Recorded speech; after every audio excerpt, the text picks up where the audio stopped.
Hello, everyone, and welcome to Movie Goodness, where we examine life through cinema here on the KB Radio Network. I am your host, Kevin Reed. Thank you all for checking out the show. This is the Final Destination edition of Movie Goodness. Today, we are celebrating this film franchise, which is entering its sixth film into this franchise with the release of Final Destination Bloodlines, which is scheduled for release on May 16th, 2025. And this franchise is sneakily one of my favorite horror franchises. I don't know what it is. I guess this falls under the guilty pleasure category, but I love this franchise. I just love the whole concept of Final Destination.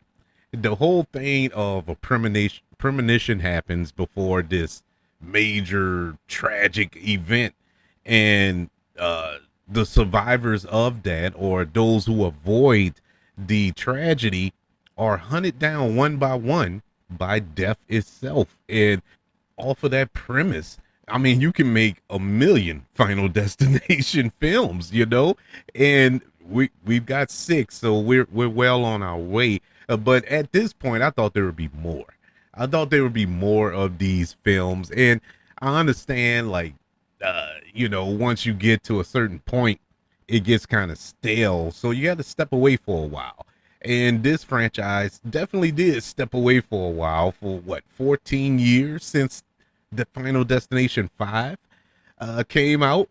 And man, when you say that out loud, it's like, my God, it's been 14 years. I remember going to going to see that with my boy, and us sitting in there laughing at the movie, but we were laughing because we was enjoying it. And it's like, wow, 14 years. But that's besides the point. This has been an entertaining franchise. It's been a miss or two, but nothing that I'll be like, oh man, that is dead now. It's just, okay, we move on to the next one. It's kind of like other franchises that came out in the early 2000s, with your paranormal activities and Saws. You get a movie almost every year or every other year from those franchises, and they were moneymakers. The studio looked at them as moneymakers, so why stop? And hey, I get it. It was cool to see them come up with a different tragedy or a different accident every movie. How are we gonna up the ante from the last movie, I should say? And they tried, they did, and some worked. A couple of them didn't. But needless to say, they were all entertaining in their own right. And so this show, in celebration, I guess you could say, of the release of Final Destination Bloodlines, which I am super excited for.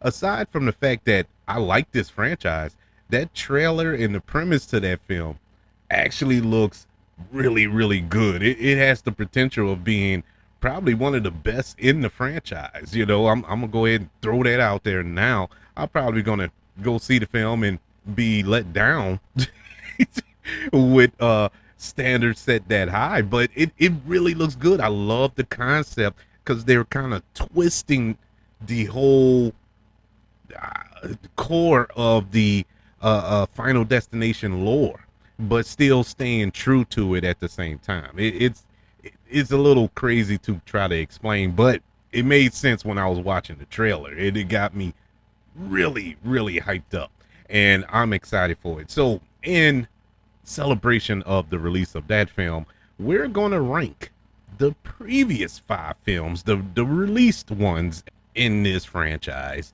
from worst to best. And this is my personal list.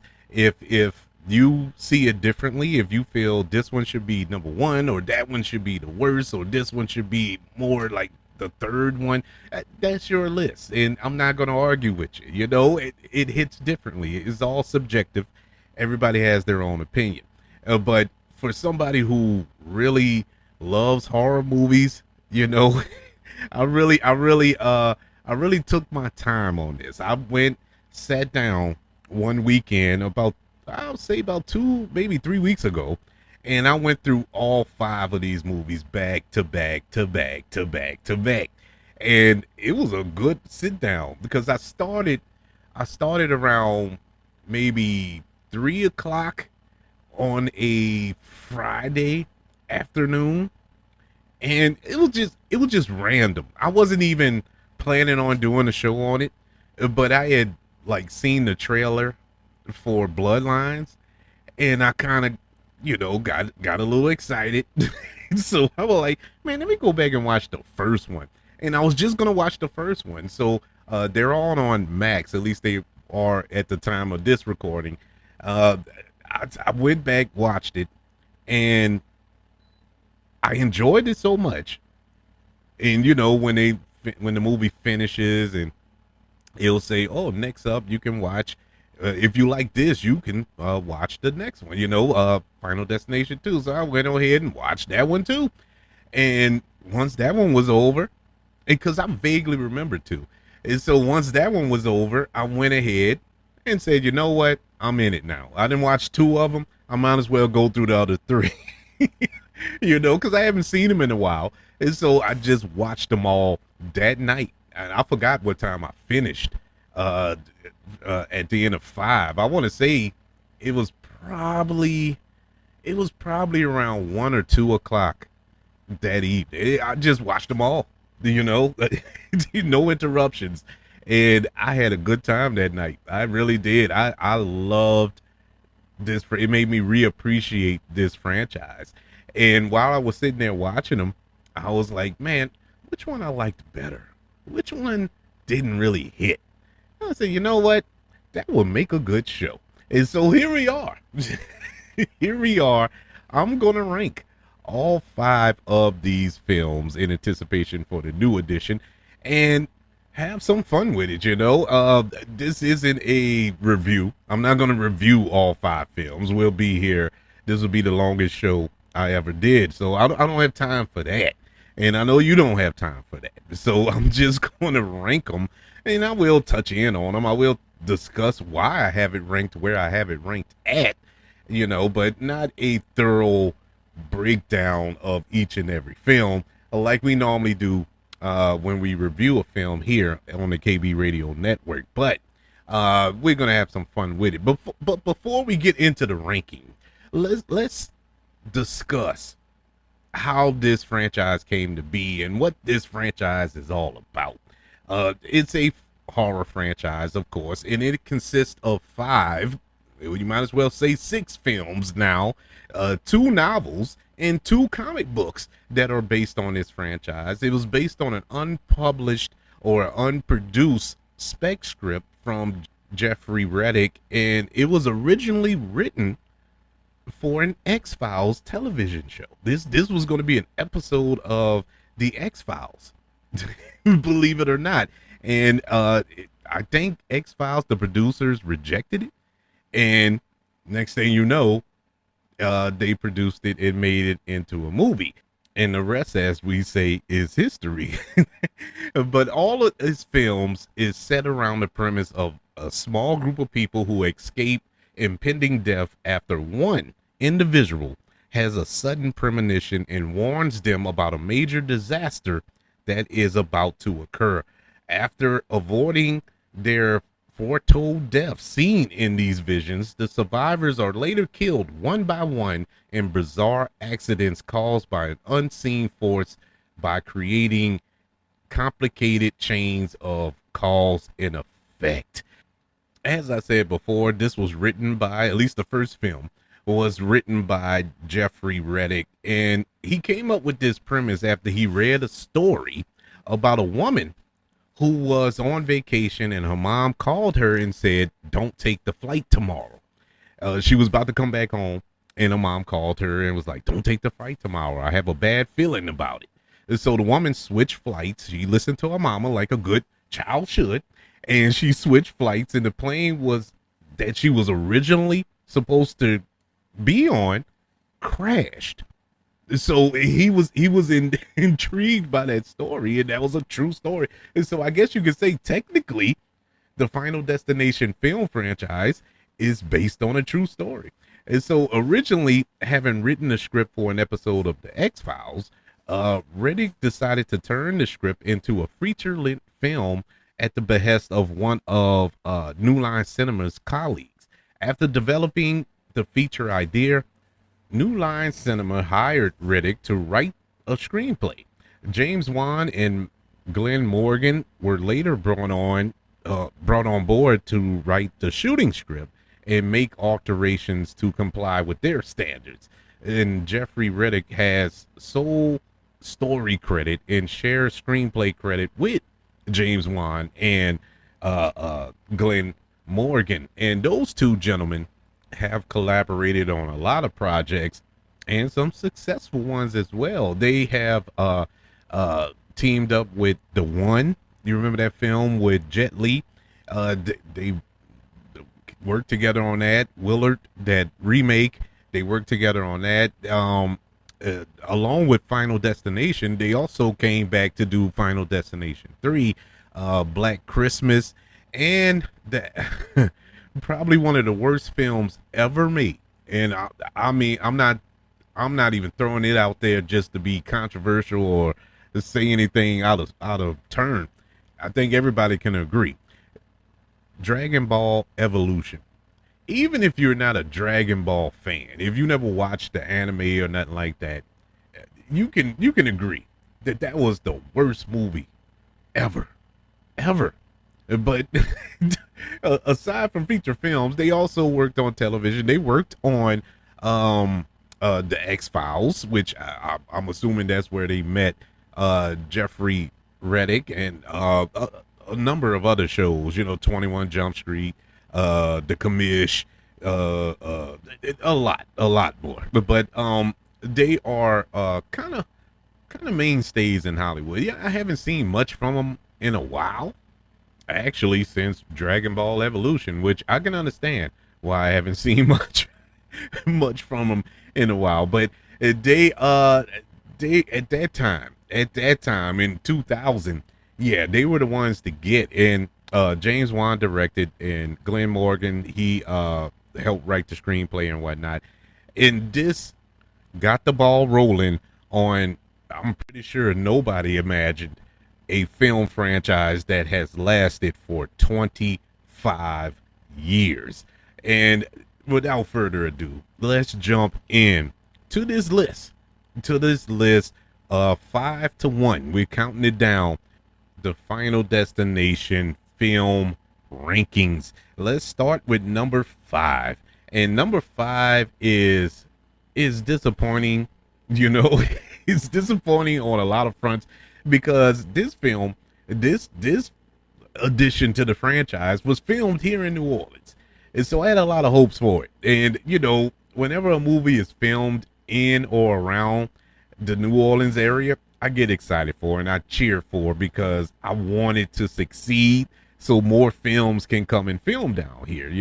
I know that's not a factor into that, but in my mind, in my little crazy mind, it does. So that's what I was hoping for. And this one was in 3D as well. And this film came out in 2009, and it is the Final Destination. And the reason it was named the Final Destination, this was meant to be the last addition to this franchise. In the Final Destination, it follows a group of people after they escape a deadly accident during a stock car race, with death stalking and killing them one by one. This addition to the franchise is directed by David R. Ellis. It is, like I said, a 3D horror film. And, around that time, 2009, 2010, around that little era, 3D was the craze. Everything was in 3D. Everything was in 3D. But a lot of them were being converted after production. But this film was actually shot in 3D. And so that was exciting, to see the accident and stuff like that. This was the worst. This was the worst of the franchise. It really really did not hit. It didn't hit. The main thing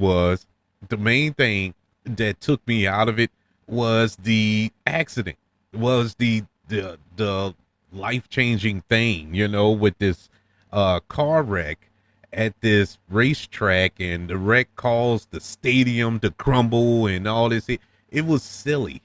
It was so silly. I know they were trying to do something different, but it was just so unbelievable. And I know saying that about this particular franchise is is ridiculous, but it's the truth. It, even with a ridiculous franchise, it still was even more ridiculous.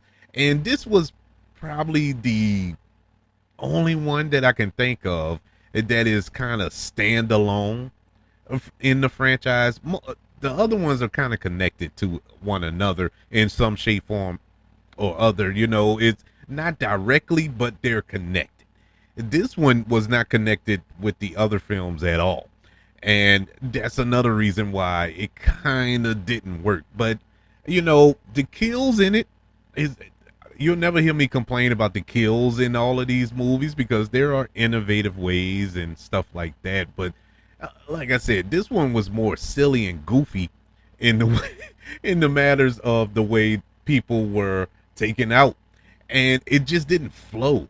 We're going to get into it when we go through the other films, how they flow with the deaths. How death works. He'll cause the water in the sink to overflow and make the floor wet, to whereas you'll slip and hit the table and cause a knife on the table to flip in the air and fall in your chest, and then a bookcase falls and it hits you and it causes the knife to go further through your heart. It's something silly like that, but it all works together and it flows. It's cool the way it happened. I know it sounds horrible.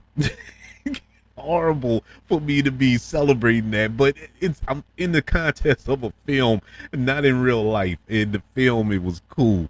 But I just did not enjoy this film. But ironically enough, this was the most financially successful. This one made the most money out of all 5 of the Final Destination films. It grossed $186 million worldwide. And that's mind-boggling how the worst one, in my opinion, made the most money.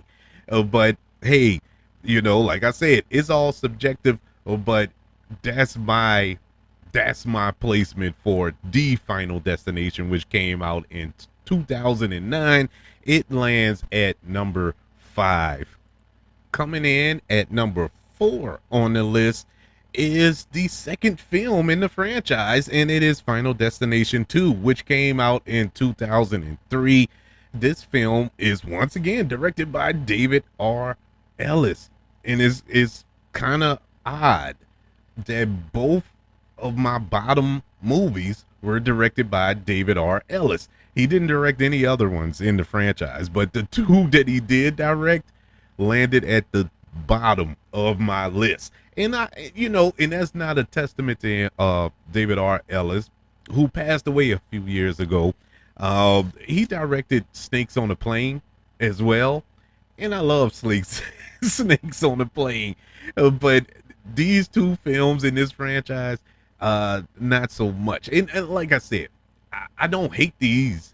They're just ranked low. I don't hate them. I love the entire franchise, but if putting them in order, this is the order they go in. And this one was a direct sequel, of course, to the original, to the first film, Final Destination from 2000. And in this film, a woman who cheats death after having a premonition of herself and other travelers on a highway pile up and used it by saving herself and a handful of people, but is stalked by death afterwards by means of claiming back their lives, which should have been lost on the highway. It also resolves the cliffhanger of the previous film by revealing the fates of our previous survivors. This in Final Destination 2, this is the one where everybody who's seen this movie and you're driving on a highway or a freeway or interstate, and you see that truck with the logs on the back of it, your mind immediately goes to Final Destination 2, because that's what caused all of that pile up and death on that highway when that the chains broke on the truck that was hauling the logs. And it was cool. That was cool. I like I said, I loved the out of all these films, with the exception of the Final Destination, all of the others, the other four that set up the event that caused death to come after him, I loved that. I loved the setup. You know, this was really cool, and uh, I really, really liked part two. And part two would have been ranked higher if it was kind of, I would say, towards the end. The end betrayed this movie. It was really telling a good story. I was intrigued. It felt like it was connected to the original, but it was its own film, standing on its own. But then they started to rely on the first film more than it had to. It really didn't need to lean on it. You know, you brought back Allie later, who was in the first film, who played Claire Rivers, and she, along with Tony Todd, were the only two characters to cross over to other films. And, you know, because, you know, death. He kills him. But Tony Todd, he survived. Tony Todd is going to be in Bloodlines. That was his last performance before he passed away last year. But yeah, she came back to connect it to the other film. We find out that our main character from Final Destination in 2000, the first film, he died, but he died off screen, so we didn't know what happened to him. We know what happened to the other ones. We saw that, but we didn't see what happened to our main protagonist from the first film. So that was upsetting. The end result, as even though they kind of made up for it at the very, very end, you know, in that final scene, it still didn't work. It still didn't work because you had survivors. You had survivors in this movie. And that just poo-poos on the whole lore of Final Destination. You know, there were no survivors in any other film other than this one. And at least to the point whereas it's left open-ended. To this point, they survived. They lived on happily ever after. As opposed to other films where that didn't happen. Even when they crossed over, even when they lived at the end of that film, we find out in the next film, no, no, they didn't. Death did catch up to him. You know, death is going to catch up to you. So that's the part that kind of upset me, to the point where it just didn't work. And the way that they beat death, or cheated death, I should say, was just it. I just couldn't get with it. You know, it was a cheap way to win over death, because come on, think about it. It's death. They're not running from Kevin Reed. They're running from death. You can't run from death, and you can't cheat death. But in that sense, to whereas I don't know, it was just so convoluted at the end. But the movie was working. It was actually working. Another thing that kind of bumped it down was the fact you had I think the dude was like 19, maybe even in his 20s. And in the movie, they had him playing like he was 12 or 13.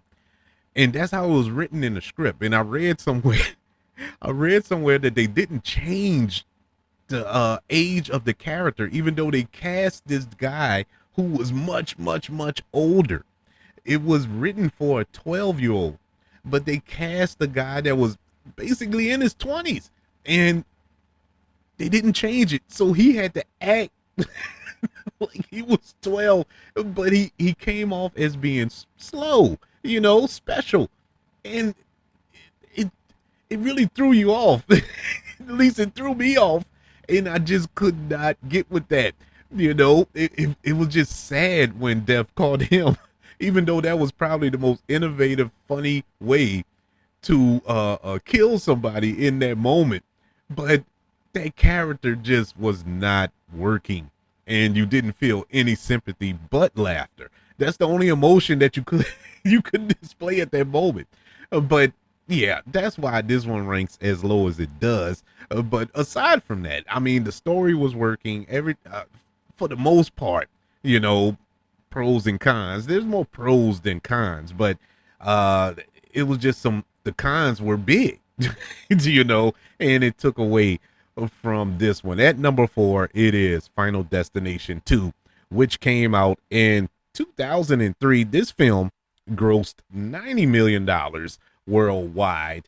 And as of today, it is the lowest grossing film in the franchise. We'll see if Final Destination Bloodlines is able to beat it. But yes.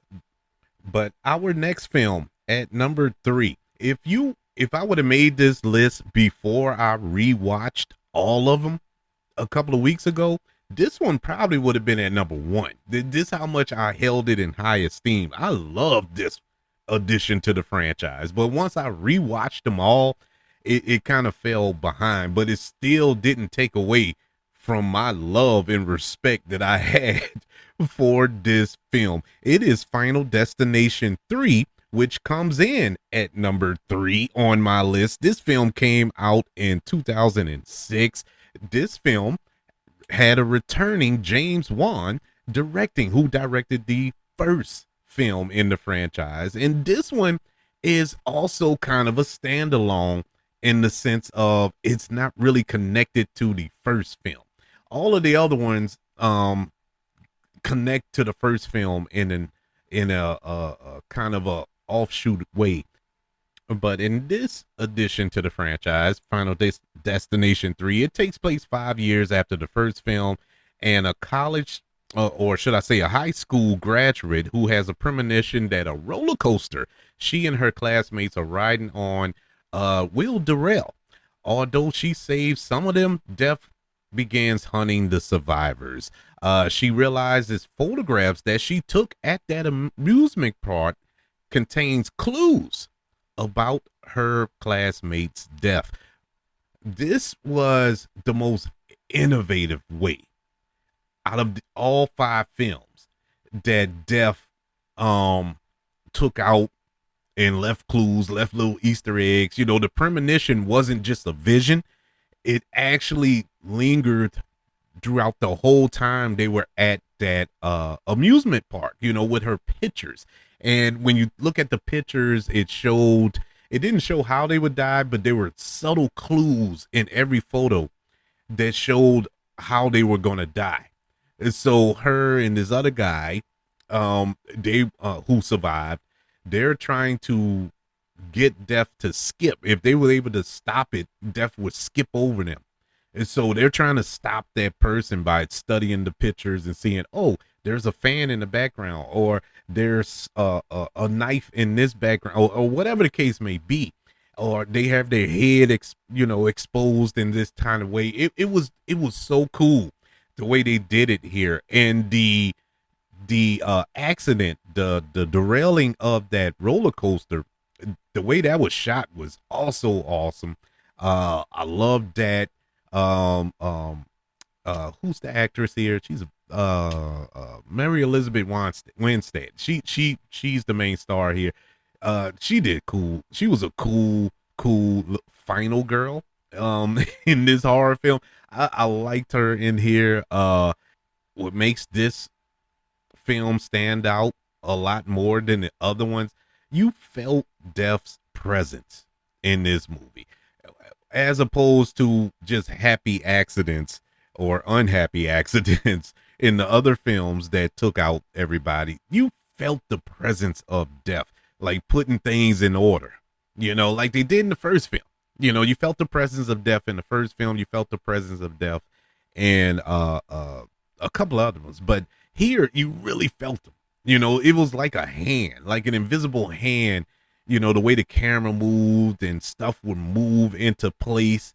you know, putting things in order so you can trip over this and cause this chain reaction to cause this to ultimately you falling and choking on a chicken wing or something. You know, it was so innovative and cool. That's why I enjoyed this one a lot more than I did a lot of them. But once, like I said, once I rewatched them all, I grew a greater appreciation for a couple of more that I just had to put in front of it. But this was one of the best of this franchise. Destination 3 comes in at number 3 on this list. It grossed $118 million worldwide. And this is the one I probably rewatched more than any other ones. I think I've seen this one maybe five to six more times than I did the other ones combined. So I have a special place in my heart for Final Destination 3, but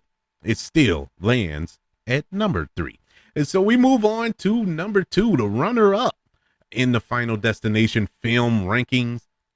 And it's the one that started it all, Final Destination, which came out in the year 2000, directed by James Wan.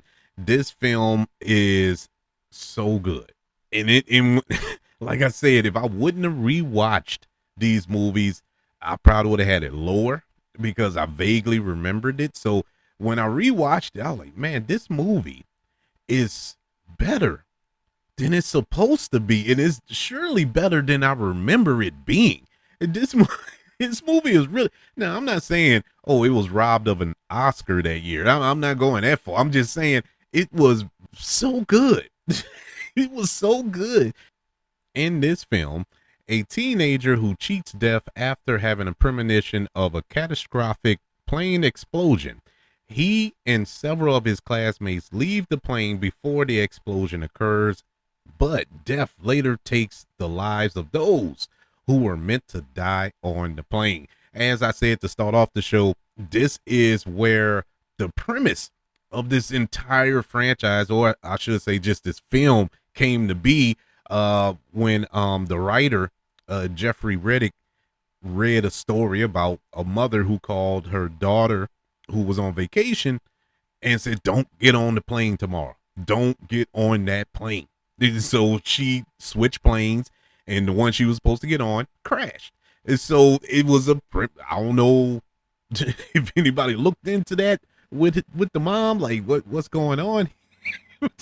You know, but yeah, so he wrote the film around that premise. And this was so cool because you know, this was new.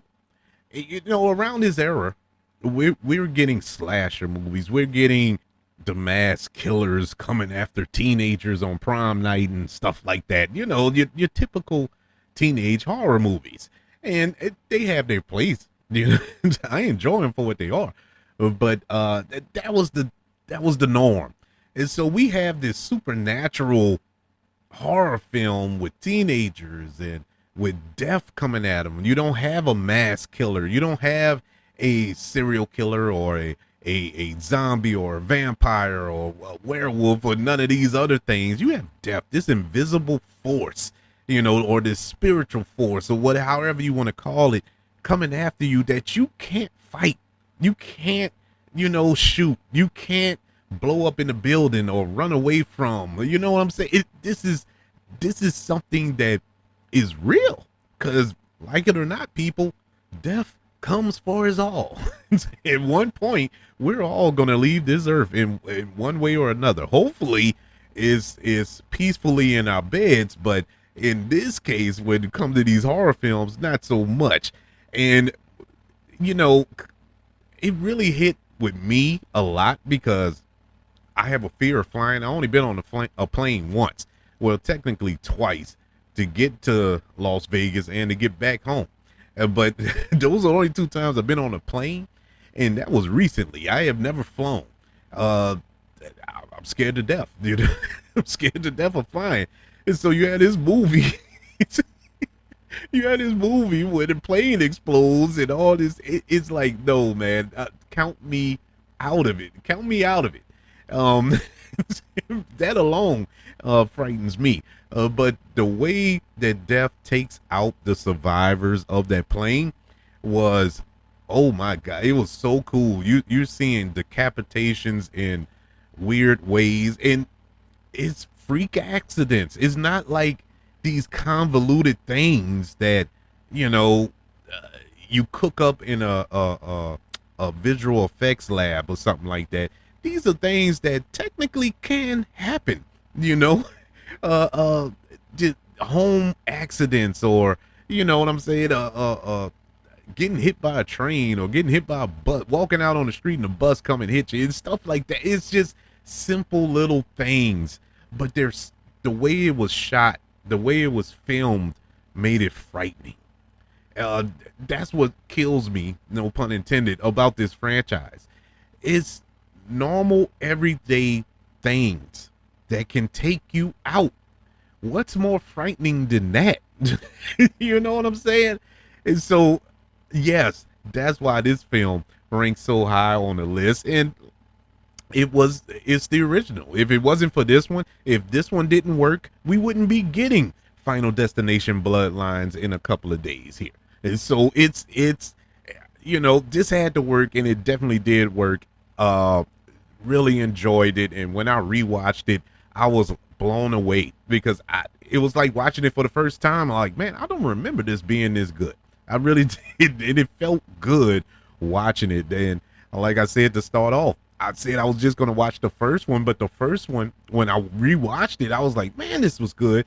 It made me want to watch the rest, which I did. And yeah, this was a gem. This was a real gem. Final Destination, which came out in the year 2000, comes in at number 2. It grossed $112 million worldwide.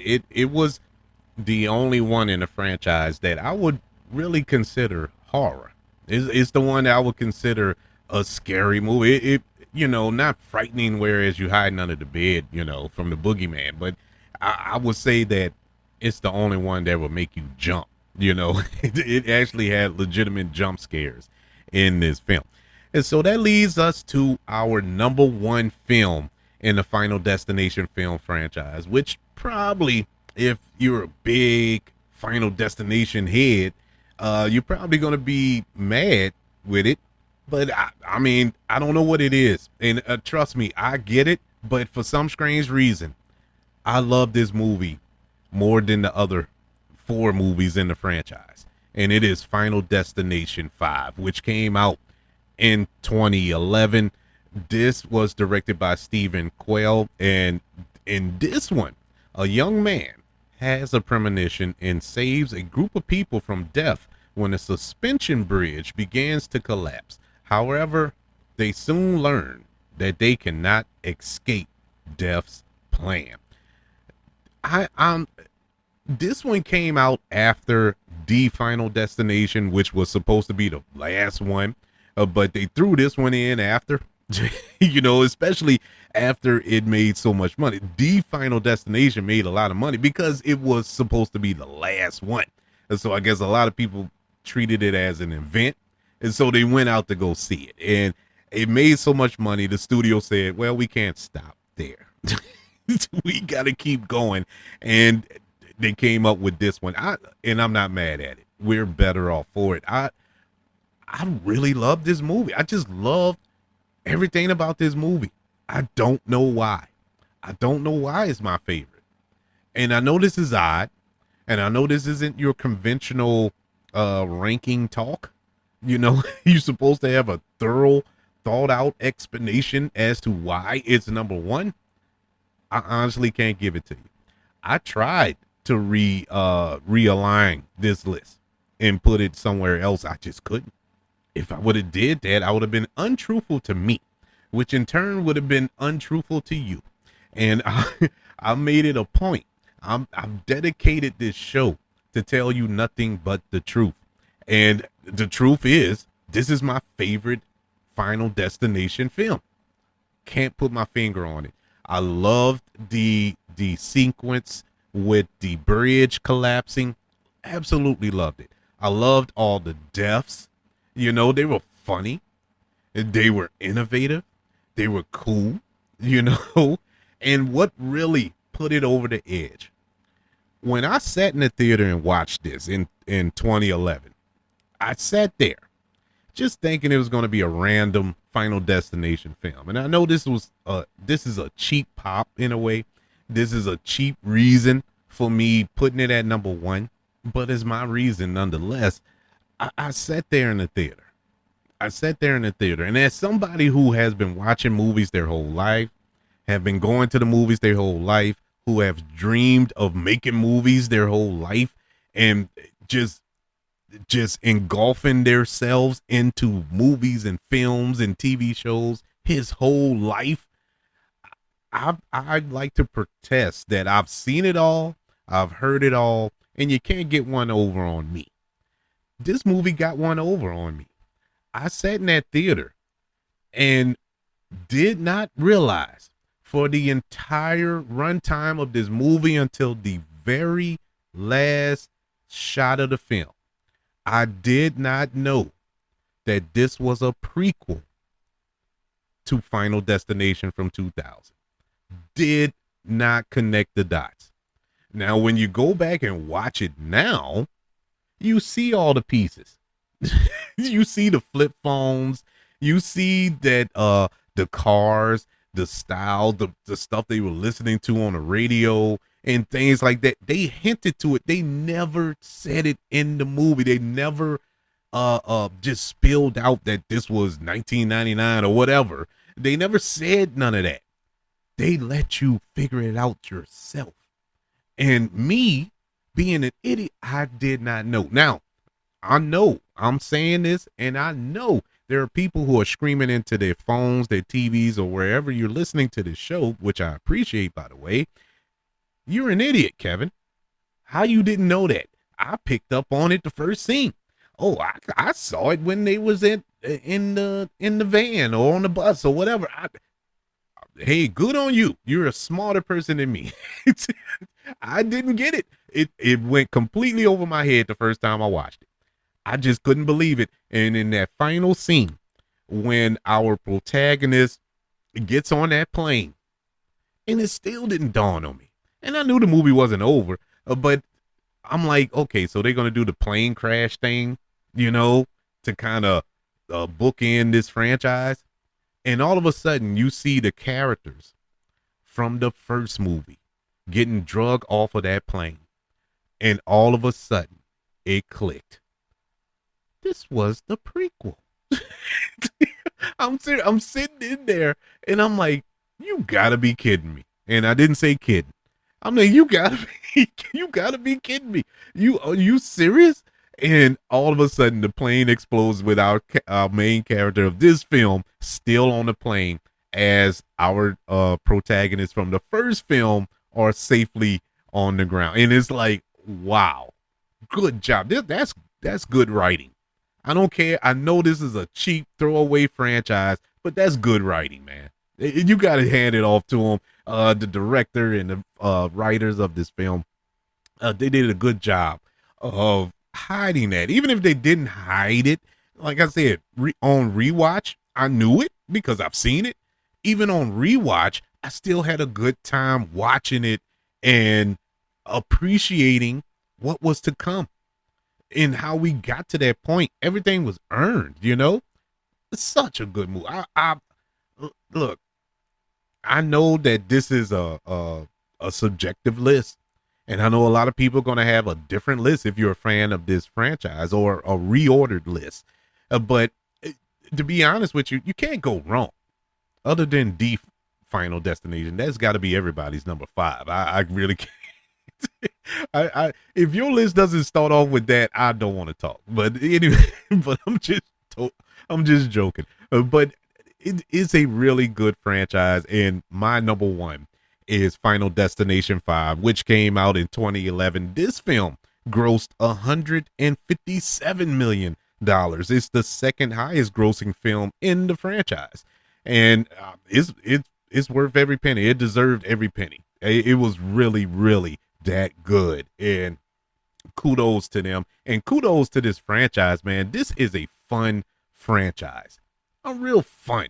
This isn't, a deep philosophical, deep thinking franchise that's going to make you go home and reevaluate your life decisions. It's not that. It's really just a fun horror franchise.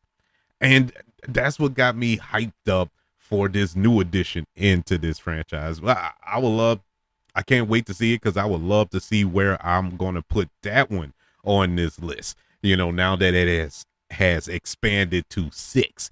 But for now, the 5 goes number 5, The Final Destination, number 4, Final Destination 2, and number 3, Final Destination 3, and number 2, Final Destination, and at number 1, Final Destination 5. That's my list. I would love to know your list. What is your favorite Final Destination film in this franchise? Are you excited for Final Destination Bloodlines, which comes out in theaters on May the 16th?